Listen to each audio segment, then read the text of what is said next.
Jojo, I've got a feeling we are not in Kansas anymore. Dorothy, Kansas is going bye-bye. Hola amigos, esta vez lo mantuvimos breve, aunque creo que no entenderás muy bien el español. Creo que sigamos con mi terrible inglés.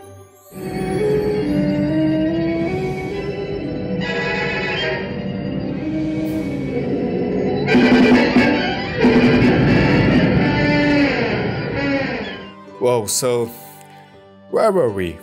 Oh, I remember. Let's take a quick journey for Somewhere Over Rainbow. In 1939, the cinema screen met with a different experience. Movies suddenly started to turn color. Although the 1918 production copied England is considered as the first colored movie, it took 21 years to color the industry. Of course, movies like The Life and Passion of Christ or A Journey to the Moon has a method in which every frame of the movie was handcrafted. In 1907, it was the Kinemacolor method introduced by the George Albert Smith.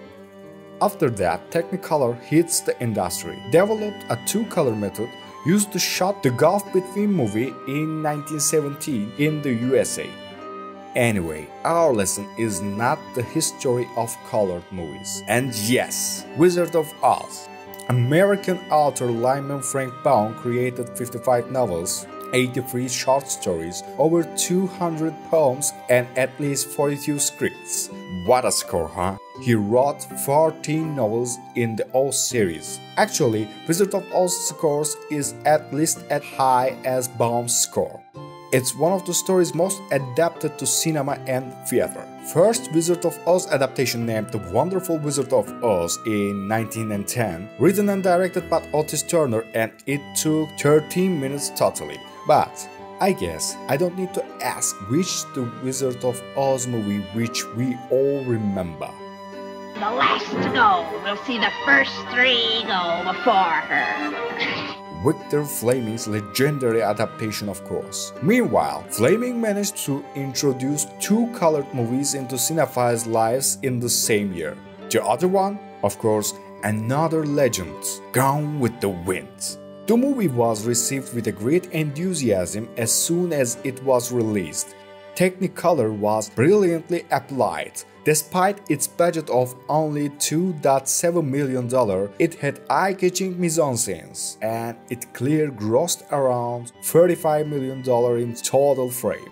Of course, many other countries were influenced by this colorful fantastic story. Guess which one of these countries? I get it. In the 70s, fantastic adaptations gained a great momentum in Turkey. Superhero adaptations, westerns, softcore erotic movies, and some fable adaptations. In 1971, Tunç Başaran makes an unprecedented crossover at Dent. He takes the Brothers Grimm's famous fable adaptation, which filmed by Ertem Gönen, and places it in The Wizard of Oz cult in the same year. This is a really interesting crossover example. Ayşecik is a completely local figure, so Gönen put her in Snow White cult and reimagines her as the main character of the fable.